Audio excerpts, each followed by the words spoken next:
2008 ആഗോള സാമ്പത്തിക മാന്ദ്യം ഓർക്കുന്നുണ്ടോ? അന്ന് US പല കമ്പനികളും സാമ്പത്തിക തകർച്ചയുടെയും അടച്ചുപൂട്ടലിന്റെയും വക്കിലായിരുന്നു.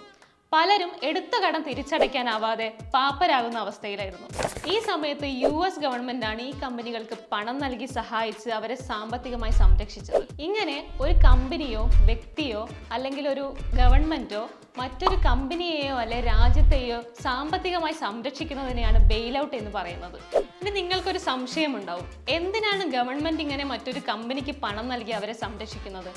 കാരണം ഒരു കമ്പനി തകരുന്നതിലൂടെ ആ കമ്പനിയിൽ ജോലി ചെയ്യുന്ന ആൾക്കാരുടെ ജോലി നഷ്ടപ്പെടുകയും ആ കമ്പനിയുമായി ബന്ധപ്പെട്ട് പ്രവർത്തിക്കുന്ന മറ്റ് കമ്പനികളെ അത് ബാധിക്കുകയും ചെയ്യുന്നു. മാത്രമല്ല, ഇത് രാജ്യത്തിന്റെ മുഴുവൻ ഇക്കണോമിയെയും ഒരു തരത്തിൽ ബാധിക്കുന്നു.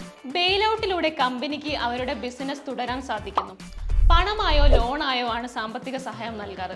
ചിലപ്പോൾ അവരുടെ ഇക്വിറ്റി ഷെയർ വാങ്ങിയും സഹായിക്കാറുണ്ട്. കമ്പനി ഈ പണം തിരിച്ചടയ്ക്കാൻ ബാധ്യസ്ഥരാണ്. എന്നാൽ ചില അവസരങ്ങളിൽ ഇത് തിരിച്ചടയ്ക്കണമെന്ന് നിർബന്ധവുമില്ല. സാമ്പത്തിക മാന്ദ്യം നേരിടുന്ന കമ്പനികളുടെ ഷെയറുകൾ വളരെ കുറഞ്ഞ വിലയ്ക്ക് കിട്ടുന്നു. അതുകൊണ്ട് തന്നെ അതിന് ഇൻവെസ്റ്റേഴ്സ് കൂടാനും സാധ്യതയുണ്ട്. ബാങ്കിംഗ് സെക്ടറുകളിലും മറ്റ് ഫിനാൻഷ്യൽ ഇൻസ്റ്റിറ്റ്യൂട്ടുകളിലുമാണ് സാധാരണയായി ബെയിൽ ഔട്ട് നടക്കാറുള്ളത്.